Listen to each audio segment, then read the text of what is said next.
Hello and welcome to the agenda. I am Ajay Kaul. Today we will talk about the beginning of India's 2-year term as non-permanent member of UN Security Council.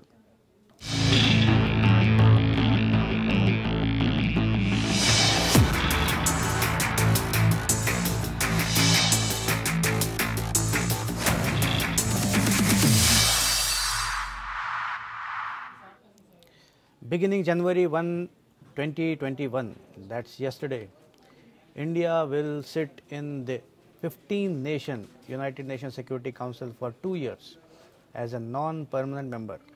India was elected to the UN Security Council on June 17 by getting 184 out of 192 votes. This is the 8th time that India will be on the high table of the world body. What is the significance of this development? Does it mean anything for India's aspiration to be a permanent member of the UN Security Council? We will discuss such questions in the agenda today with two experts on foreign affairs. We have with us retired diplomats, Ambassador Ashok Sajanhar and Ambassador Dr. Deepak Vora. But before we begin our conversation, let's have a look at this small report. India has assumed the non-permanent membership of the UN Security Council for a 2-year term which began on 1st January 2021. India's election as one of the 10 top permanent members of the UN Security Council took place on June 17 last year. A member country needs a 2/3 majority of votes in the General Assembly to become a non-permanent member. India got 184 out of the total 192 votes. This is the 8th time that India has been elected as a non-permanent member. In the month of August this year, India will be the UNSC president and will preside over the council again for a month next year. UNSC has a total of 15 members, 5 permanent with veto power and 10 non-permanent members. As a non-permanent member, India intends to adopt a consensus-building and cooperative approach to play a positive global role. It also looks forward to using this opportunity to bolster its candidature for a permanent seat in a reformed UNSC. India's fresh innings as non-permanent member of the Security Council comes at a time when the credibility of the United Nations is under a scanner for its inability to address major global challenges like the COVID-19 and terrorism. India has been saying that unless it is reformed to represent the contemporary world, the United Nations faces a threat of being rendered irrelevant. Bureau Report. Now let's welcome our guests, Ambassador Vora and Ambassador Sajanhar. Welcome to the program, sirs. So let me begin by asking Ambassador Sajanhar. So India is now sitting on the high table of UN Security Council as non-permanent member. What is the significance of this? Important phase in global relations. There is a lot of and in terms of international relations between countries, between the regions, there is a lot of transformation that is taking place. I think 2 or 3 aspects are very, very clear without going into much detail. One, that there is a definite shift from a transatlantic center of power and dominance to a trans-Pacific, to Asia and to the Pacific, so to the Indo-Pacific region. The other is the rise of China, not only the rise of China, but also the assertiveness and aggressiveness of China that we have seen in recent months, recent years, particularly in recent months. And the third aspect is in terms of the withdrawal from the global scene of the United States. Of course, that is likely to change with the advent of the Biden administration. So under those circumstances, the role of multilateral becomes very important. And as Prime Minister Modi said at the time of 70th anniversary of the UN United Nations Organization a few months ago, and also when there were discussions on dealing with COVID-19 are concerned, that the multilateral institutions, and particularly the United Nations, is in crisis. It is in disrepair. So we need to reform the multilateral system. We need to reform the United Nations, because what was mentioned is that the United Nations is trying to deal with the issues of the 21st century. Now we have entered the third decade of the 21st century with the same instruments that were being utilized at the end of the Second World War, just about 70 years ago. Right. So that's the reform of the multilateral system that is required. And of course, there are a number of other objectives that India has when it goes at the high table. Right. So, Ambassador Vora, I'll turn to you. Your initial views on this development before we move ahead. Thank you very much for this opportunity. Can you hear me? Yeah, correct. Yeah, I can hear you. Thank you very much. Great opportunity to interact with you and with my colleague Ashok Sajjanar. There is very little that I can add to what he has said. He has an outstanding mind. What is interesting is that when we were elected in June of 2020, 184 out of the 192 members present and voted supported us. But this is the time that we had the issue with China, etc. So we can understand who the fellows were who didn't vote for us. It's very, very clear. It's very easy to understand. Having become a non-permanent member of the UN Security Council, even then, as a non-permanent member, our ability to influence the thought process, the systems, the policies is very, very limited. You know, unlike the permanent members of the Council, non-permanent members, as you know, do not have the veto power, but they have the collective right of veto. Any resolution of the UN Security Council has to be passed by at least 7 non-permanent members, even if all the permanent members support it. So there we can play some kind of a role in guiding the opinion of the other 10 non-permanent members of the Security Council towards the larger issue involving all of mankind.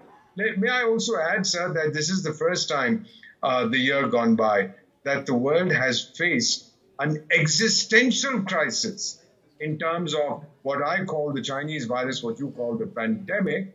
And this time, the United Nations was missing in action.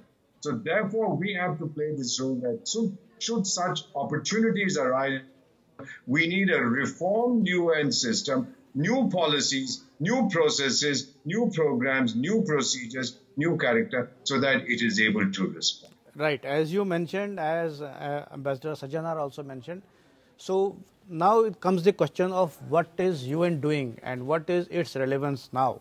As you mentioned, in COVID, it was missing. How many 75-year-old things do you have in your house that are still useful? Forget about your parents. I mean, the United Nations and its sidekicks like the World Health Organization, their shelf life is over in the present form. It has to be reformed, or it will bite, or it will go into the dustbin of history. This is very, very clear. So we need something brand new, or we need a reformed UNSC. Otherwise, the UN will become irrelevant because of its own inaction. That is the basic issue involved today.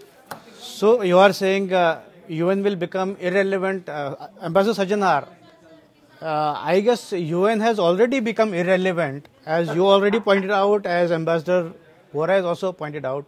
So my question is, earlier we used to call the UN Security Council as all-powerful body. Is it still a powerful body? No, I think I tend to agree, with what my good friend Mr. Deepak Vora has said. If there is an existential crisis, which means that if the United Nations does not reform itself, then of course it is totally, in disrepair, and then it won't pay any attention to it. That is why you see that we have the United Kingdom. The Prime Minister of UK, Boris Johnson, he's invited the leaders of India, Australia and South Korea also to come. There have been talks, when President Trump was planning to organize the G7 last year, then he was also planning to invite these countries, and he said, G7 really needs to get expanded to G10 or D10, the 10 democracies, so to say. If the United Nations does not equip itself creditably, as it has not, in the recent past, as Ambassador Vora said, that when we had the COVID-19, then the United Nations has been missing in action. They are the ones who should have to be forefront to deal with this. we could see that in the month of March, when the pandemic was raging at its worst, the UN had not even organized a meeting of its own.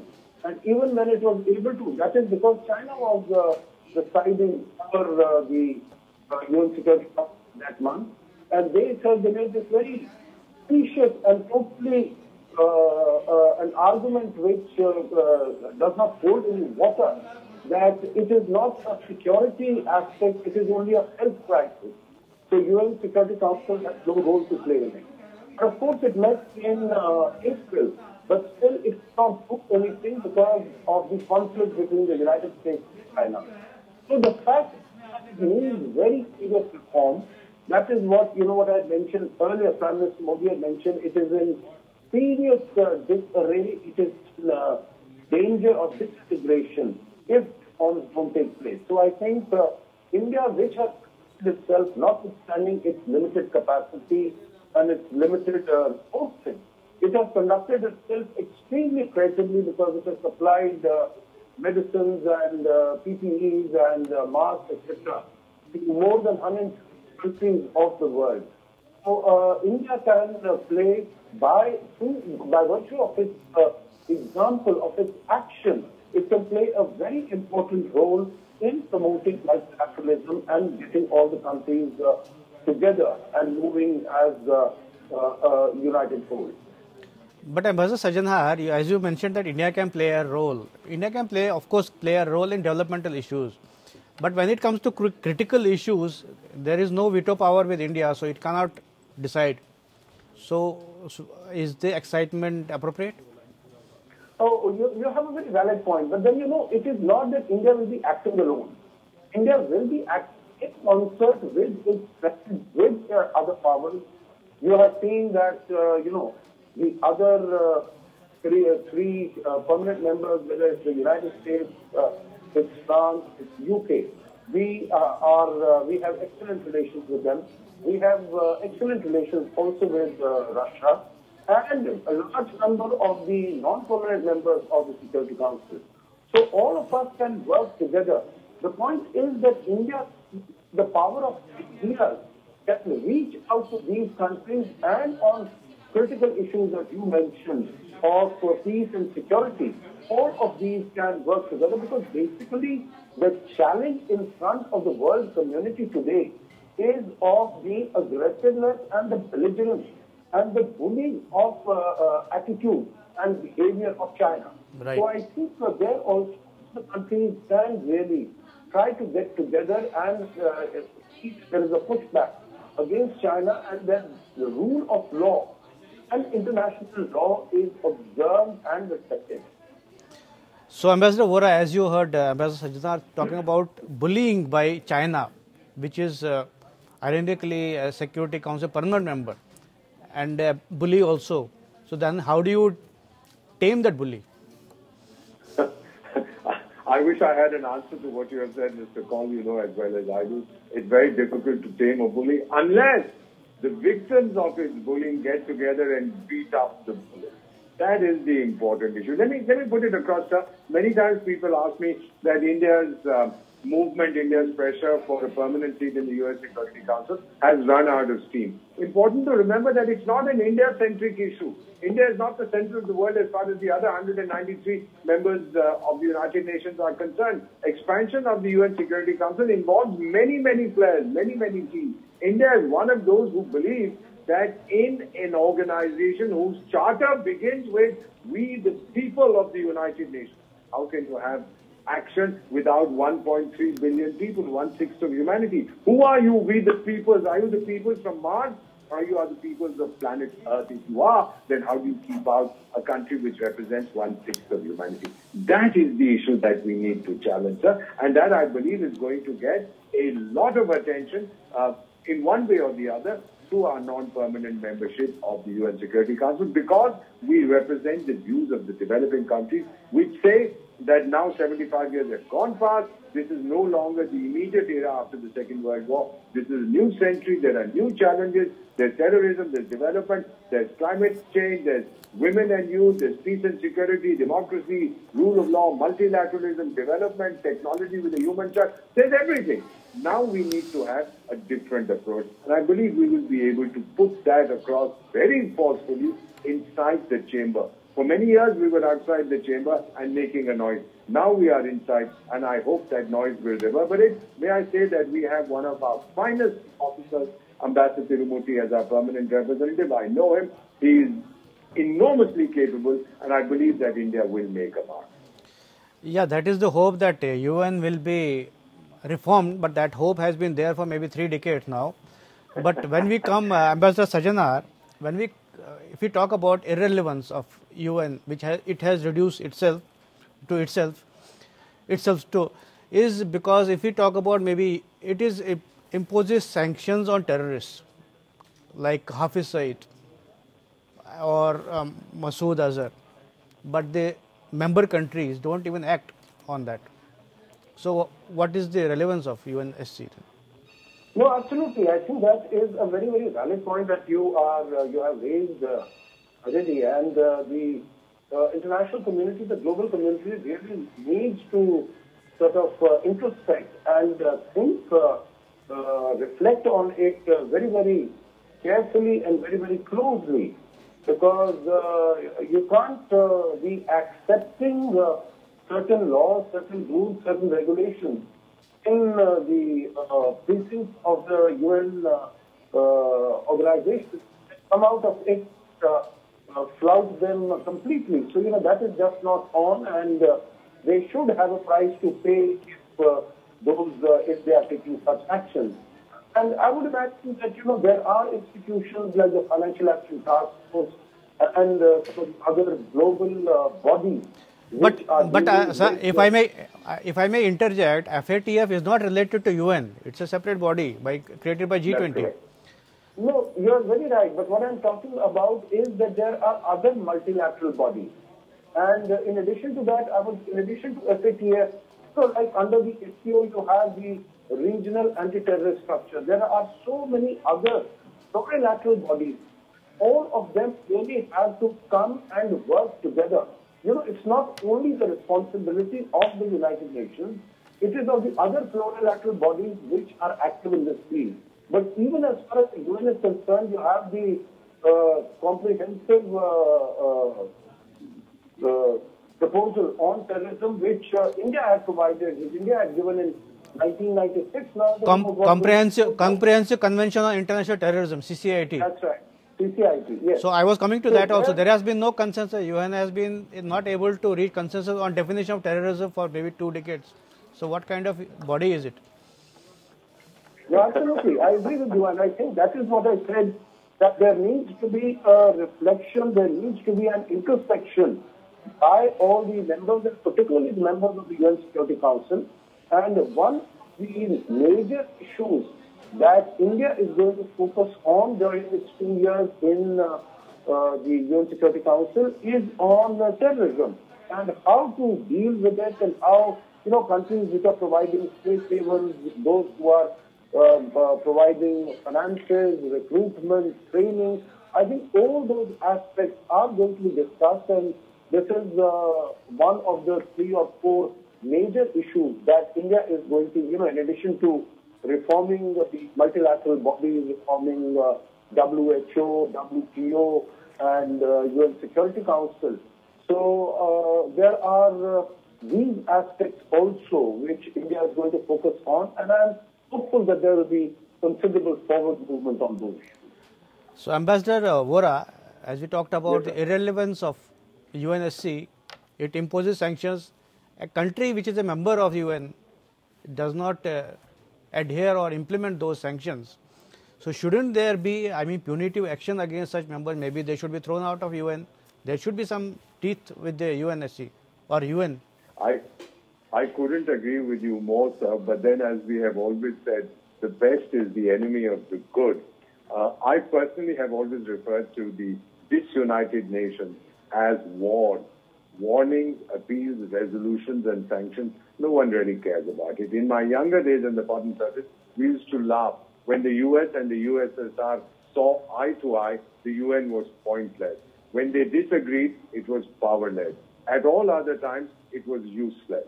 It is a ongoing, shall I say, scam masquerading as everlasting hope. This is the reality. This is the truth of the UN. Yet we have nothing else. We do not have an alternative. So you just referred, my colleague referred to the FATF, which was set up, as you know, 30 years ago by the group of 7 nations. Yeah. Initially, it was meant to deal with money laundering, Right. and subsequently they included terrorist financing and a few other things. They themselves had in certain countries, but as long as those countries enjoy the protection of certain powers, in this case Pakistan being protected by its all-weather godfather, a nation called China, and there is very little that anybody can do. You know, we can have the hope. The reality, sir, is totally different. Reforms to the UN system have come up against that massive wall. Some people call it inertia, others call it reluctance. There is reluctance to reform. How can you reform? So should also India be thinking on, India is one of the maybe second largest contributor to peacekeeping operations. So should India rethink, Ambassador Vora, on those things as a protest? No, not at all. As a protest? Not at all. You know, we make a protest, it will fall on deaf ears. It's like bashing your head against the wall. The goodwill that India has earned through its peacekeeping operations, we participate in all of them. Sir, we are the largest or the second largest contributor. That is important. But pardon me if you are saying, but goodwill is not leading us anywhere. I mean, in concrete terms, we have enemy, Sir, we have a country enemy, we have enemies operating from there, and our interests are being bled. If our interests are not being safeguarded, so what is our goodwill serving? The goodwill comes on in bilateral relations. So wherever we've gone in peacekeeping operations, we have gained enormously in terms of our bilateral relationships with the countries where our military, our outstanding military, the best in the world, has operated. There is certainly been a spin-off benefit and very quantifiable. I myself have served as ambassador in nations where we've had UN peacekeepers, and I know the benefits that come to us because of that. But you are absolutely right. I couldn't agree with you more. We do get the goodwill. What does it translate into, as somebody said, and I'm quoting someone, in this den of vipers known as the UN. So this is the kind of feeling that many professionals have about it. You remember, sir, I think it was John Bolton who once said, if the top story will be and fall down, nobody will ever notice the difference. I mean, that's the kind of cynicism that this organization has elicited. And unless it is reformed, sir, soon it will become a laughing stock of the world, even if it is not already. So, given this cynicism, Ambassador Sajan Har, India, earlier used to pursue vigorously its, positioning as permanent member of the UNSC, but down the years it has lost steam, as Ambassador Vora was saying, because that G4 grouping, I don't know where it is now. So, is it because of that cynicism or something else to do? No, I don't think that India is approaching this whole issue with cynicism. Not at all. I think India continues to be as serious as it was in playing its rightful role as far as the International Committee of Nations is concerned, because we know that we have a great deal to contribute, and we know that there are challenges that the world faces. For instance, Dr. Vora had also mentioned whether it is climate change, whether it is terrorism, whether it is development, or even at the financial level. There are so many challenges which individual countries, however powerful, however resourceful, however well-connected they might be, they will not be able to deal with that. It is only coming together, and India knows it, India recognizes it. So for its own benefit, its own advantage, and for the benefit of the whole world, survival of the whole world, and for progress of the whole world, we need multilateralism. So it is, we can't withdraw from multilateralism. As we said, we should, as a professed, not participate in these peacekeeping exercises. Not at all. That would be like cutting our nose to spite our face. No. I think if there are problems, we need to continue with this, and we will earn a lot of goodwill bilaterally, also globally, also internationally, and that will raise, that is a soft power that will raise our stock with other countries, and it will help us give us dividends in many more ways than one. So I think we need to continue with that, and we are continuing, but not total focus, complete attention only on that. Continue to do your duties, fulfill responsibilities, and that I think will come as an added advantage along with it. Okay, before I conclude, one last question to Ambassador Vora. Yeah, you want to say something before that? Ambassador Vora? Yes, I just wanted to say, sir, you raised this issue about quitting the UN. Just an interesting anecdote. The first country that attempted to quit was 55 years ago. It was Indonesia. Because at that time, Malaysia was going to become... I'm not actually... Maybe I was misunderstood. Let me complete the story for the benefit of we should your quit. viewers.